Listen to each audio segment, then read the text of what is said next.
Hey everyone, we're not in our kitchen. I just wanted to say we haven't gone anywhere. We've just taken a bit of a break. I've just been diagnosed with psoriasis and we suspect that I've got psoriatic spondylosis, which is why I've always had problems with my back and my hips. I still need a definitive diagnosis, but yeah, I've been dealing with that and a fair amount of stress and a lot of flare-up. And it's been affecting my hands and my feet especially, so I've had to take it a little easy, but I just wanted to let you know we'll be coming back soon with some new recipes and some new tips. I've got to change my diet up somewhat and take out some citrus fruits, pineapple and nightshades.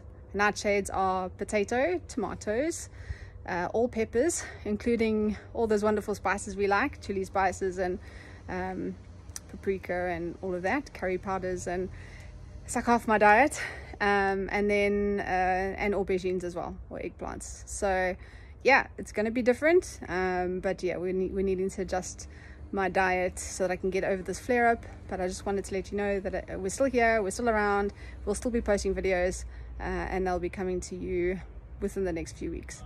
All right, keep safe.